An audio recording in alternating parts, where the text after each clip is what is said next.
నమస్తే, welcome to our channel. ప్రస్తుతం మనతో గణపతి దత్త ఉపాసకులు మురళీధర్ శర్మ గారు ఉన్నారు. వారితో మాట్లాడదాం. నమస్తే అండి. మహాదేవ శ్రీమాత్ర నమః. నవగ్రహాలు అనుకూలించకపోతే రకరకాల సమస్యలు, అనారోగ్య సమస్యలు, ఆర్థిక ఇబ్బందులు, గురువు అనుకూలించకపోతే విద్యార్థులకి చదువు భారం ఉండదు, చదివే విధానం, జ్ఞాపక శక్తి ఉండదు. అలాగే బుధుడు బాగపోతే బుద్ధి సరిగ్గా పనిచేయదు మనకి. ఇవన్నీ తెలిసినవే. కానీ అటువంటి నవగ్రహాల్ని మనం ఏ విధంగా ఆరాధించడం ద్వారా ఒకవేళ మన జాతకంలో ప్రతికూలంగా ఉన్నా సరే వాటి ద్వారా అనుకూల ఫలితాలు సాధించవచ్చు అంటే మీరు ఏ రెమెడీ చెప్తారండి? తప్పకుండా అమ్మా. నవగ్రహాలకు సంబంధించి వాస్తవానికి కూడా ఇది అంటే సాక్షాత్తు పరమేశ్వరుడే, ఎవరో కాదు అక్కడ. ఇప్పుడు ఇక్కడ అందరము ఒకే పని చేయలేం, ఎవరి డ్యూటీ వారిది అన్నట్టుగా సాక్షాత్తు మనకు నిత్యము కనబడేటువంటి ఆ యొక్క సూర్య భగవానుడు సాక్షాత్తు ఈశ్వరుడే. బట్ సూర్యుని రూపకంగా మనకు దర్శిస్తున్నాడు. అదే విధంగా చంద్రుడు ఆల్సో మనకు ప్రదోష కాలం రాగానే చక్కగా కూడా చంద్రుడు రావడము సాక్షాత్తు ఒక తల్లిలాగా మనకు ఆ యొక్క సాక్షాత్తు ఈశ్వరుడే, ఈశ్వరుని యొక్క నెత్తిపై ఉండేటువంటి ఆ యొక్క చంద్రబింబమే దీనికి నిదర్శనం. ఇక కుజుడు కూడా 100% సాక్షాత్తు ఈశ్వరుడు, ఎవరో కాదక్కడ. ఈ నవగ్రహాలు కంప్లీట్ గా కూడా సాక్షాత్తు ఈశ్వరుని యొక్క రూపమే, మరొకటి లేదు.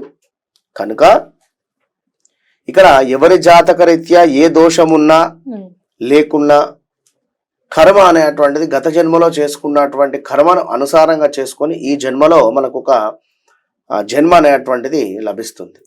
ఈ జన్మలో మనము ఏదైతే జన్మించినటువంటి సమయానికి ఒక లగ్నం అనేటువంటిది ఏర్పడుతుంది. ఈ లగ్నాన్ని ఆధారంగా చేసుకొని అన్ని గ్రహాలు అనేటువంటిది ఉంటవి. ఇది గత జన్మలో అంటే నిన్ననే నువ్వు మరణించావు, ఈ రోజు నీకు జన్మ జరిగింది అంటే ఉదాహరణ. ఈ సమయంలో మీరు మరణించినటువంటి సందర్భంలో ఎలాంటి కర్మ అయితే మీరు పొందుతూ ఉన్నారో దీనికి రివర్స్ గా మీరు అనుభవించాలి. ఇవాళ మనము ఒక కోటీశ్వరులం కావచ్చు, మంచి మనసు గాని, ఎవరికి అంటే అందరికి నలుగురికి సహాయం చేసేటువంటి గొప్ప మనసు మనకుంది. మొన్న ఎవరు అన్నారు, కొన్ని కోట్లకు ఉండేటువంటి వ్యక్తికి రీసెంట్ గా ఒక హెల్త్ రిలేటెడ్ సమస్య మీద హాస్పిటల్లో జాయిన్ అయి ఉన్నారు. డైలీ 1 lakh జస్ట్ బెడ్ ఖర్చు, ఇంకా డాక్టర్ బిల్లు కానీ మెడిసిన్ బిల్లు కానీ అది వేరు. జస్ట్ బెడ్ ఖర్చు డైలీ 1 lakh, 10 to 15 days అవుతుంది వారు ఉండబట్టి. కొన్ని కోట్లు ఉన్నప్పటికీ కూడా భార్య కావచ్చును, కొడుకు కావచ్చును, కోడలు కావచ్చును, పిల్లలు కావచ్చును, ఇట్లా వస్తున్నారు, 10 నిమిషాలు ఉంటున్నారు, వెళ్ళిపోతున్నారు. జస్ట్ కొంత వారి బాబాయ్ అంటే వారి యొక్క ఎవరైతే బెడ్ హాస్పిటల్లో ఉన్నారో వారి రిలేటివ్స్ కొంత లేనివారు, అయ్యో అని చెప్పి వారు ఊరి నుండి ప్రయాణమై కంప్లీట్గా పాప అక్కడే ఉన్నారు. వారికి అనిపించింది, అయ్యో మేము అంత దూరం నుండి వచ్చాము, ఇక్కడే ఉంటున్నాము, కనీసం మీరు ఒక గంట సేపు కూడా ఉండటం లేదు, ఇట్లా జస్ట్ ఏదో వచ్చి విజిట్ అయ్యి వెళ్ళిపోతున్నారట. అంటే ప్రేమ అట్లా ఉంటది, కర్మ అది.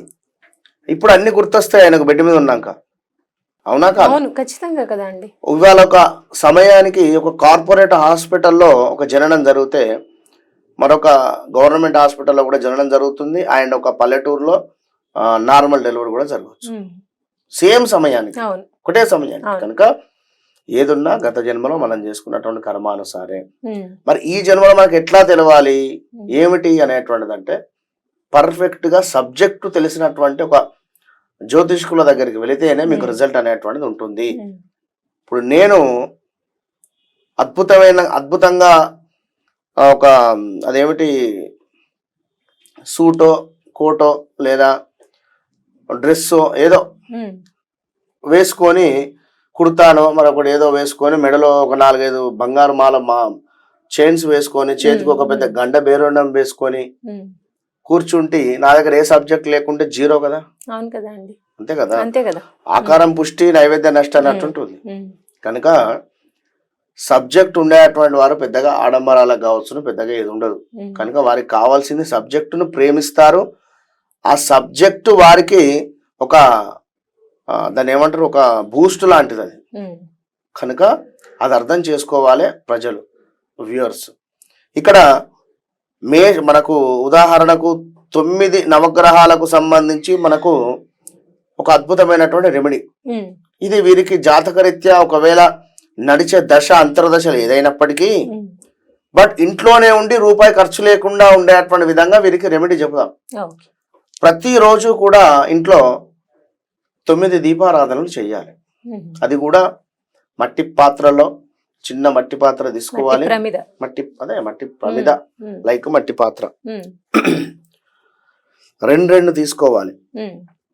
కింద ఒకటి ఎంటీది పెట్టాలి, దానిపై ఒక మట్టి పాత్ర, ఒక ప్లేట్లో చక్కగా కూడా అష్టదళ పద్మం వేసుకోవాలి. 9 దీపాలు కూడా ఆ యొక్క ప్లేట్లో పెట్టేసి అందులో మనకు మొత్తం అన్నింటికి కలిపి నువ్వుల నూనె అంటే అమ్మవారికి ప్రీతి. వాస్తవానికి నువ్వుల నూనె, మట్టి ప్రమిద అంటే అమ్మవారికి ప్రీతి. ఇక్కడ నెయ్యి కూడా ప్రీతే, కానీ ఇది చేసే సందర్భాన్ని బట్టి ఉంటుంది. సో ఇక్కడ నువ్వుల నూనె సరిపోతుంది. నువ్వుల నూనె వేసి ఒక 3 వత్తులు డైలీ కూడా, ఎందుకంటే 2 వత్తులు అయితే మనం ఎప్పటి నూనె వేసుకుంటాం, లేదా 3 వత్తులు. నేనేదో వచ్చి ఇక్కడ కొత్తగా గురువుగారు 3 వత్తులు వేయమన్నారు, 2 వత్తులు వేయమన్నారు అనుకోకుండా, మీ అత్తగారు కావచ్చును, మీ అమ్మగారు కావచ్చును, లేదా మీ పెద్దలు ఎన్ని వత్తులు వేయండి అని చెప్పారో అది ఆ సాంప్రదాయాన్ని పాటించండి. కానీ 9 దీపాలు పెట్టమంటున్నా. 9 దీపాలలో కింద ఒక ఎంటీ ప్రమిద, దానిపై మరొక ప్రమిద పెట్టేసి అందులో నువ్వుల నూనె పోయాలి. ఇది ఒక ఆదివారం నుండి ప్రారంభించి శనివారం వరకు చేయండి, ఒక వారం రోజులు కూడా. సో ఆదివారం నుండి ఆదివారం అయినా మనకు 8 రోజులు అవుతుంది. బట్ సోమవారం అంటే 9 రోజుల ప్రాసెస్ ఇది. 9 రోజుల ప్రాసెస్ లో ముందు మీరు మొదలు పెట్టేది ఆదివారం. కనుక ఆదివారం రోజు మీరు ఈ యొక్క దీపారాధన ఉదయం 5:40 నుండి 6:40 లోపు చేయాలి. ఉదయం 5:40 నుండి 6:40 లోపు దీపారాధన చేసిన తర్వాత ఇందులో గోధుమలు అని దొరుకుతాయి మనకు, లేదా వడ్లు అని కూడా ఉంటవి. మనకు బియ్యము ఈ రోజు మనం తింటున్నామంటే వడ్ల నుండే వస్తాయి బియ్యం. సో వడ్లు కావచ్చును, గోధుమలు కావచ్చును, ఎన్ని తీసుకొని ఆ యొక్క దీపంలో వేయాలి. మొత్తం 9 దీపాలలో వేసి నమస్కరించుకోండి. ఆదిత్య హృదయం చదవండి. 5:40 నుండి 6:40 లోపు. ఇది ఆదివారం. ఇక సోమవారం వచ్చేసరికి యాజ్ ఇట్ ఈజ్ గా ఇదే దీపారాధన 5:40 నుండి 6:40 వరకు. ఇందులో బియ్యం పోయండి.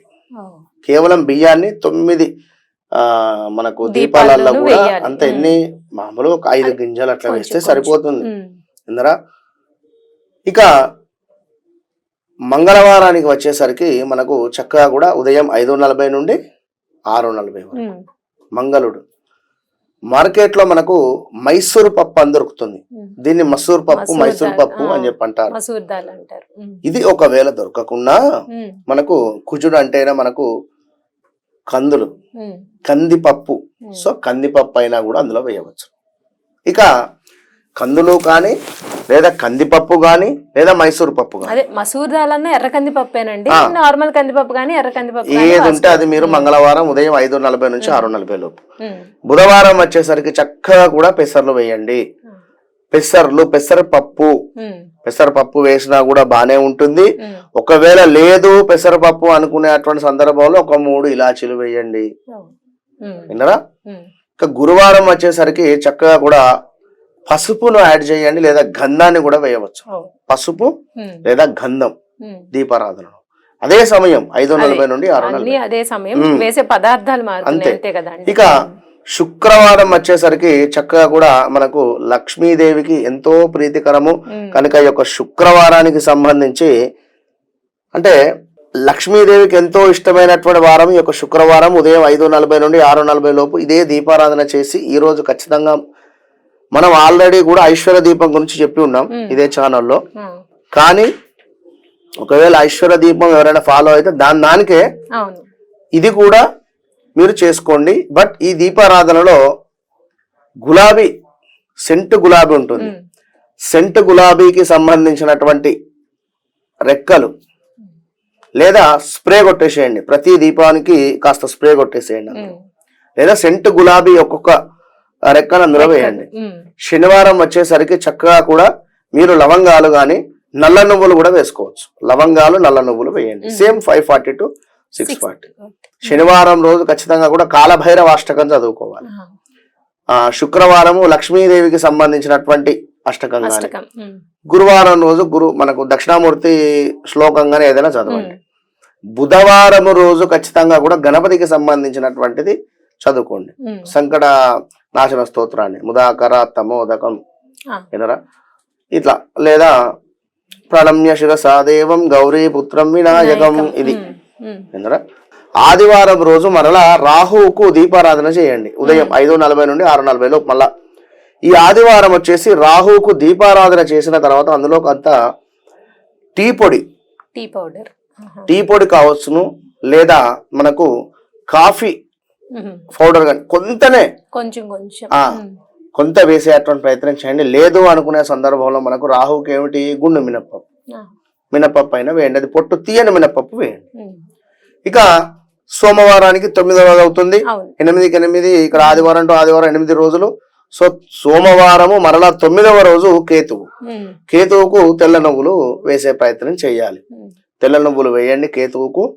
ఇది ఈ విధంగా మీరు 9 రోజులు ఈ రకమైనటువంటి 9 దీపారాధనలు చేసేటువంటి పిదప నాన్ వెజ్ గాని డ్రింక్ గాని ఇలాంటి అలవాట్లు ఉంటే మానేసుకొని నమ్మకంగా చేయండి. మీకు 11వ రోజు నుండి 17వ రోజు లోపు ఈ యొక్క గ్రహాలకు సంబంధించినటువంటి అనుగ్రహం మీకు లభిస్తుంది. అంతే. వెంటనే గ్రహాలు బాగాలేదంటే భయపెడుతున్నారు కదా కొంతమంది, అందరినీ కాదు. ఆ భయం అనేది లేకుండా ఇది చక్కగా ఇంట్లో సింపుల్ గా చేసుకునే రెమెడీ చాలా చక్కగా వివరించారండి. ధన్యవాదాలు.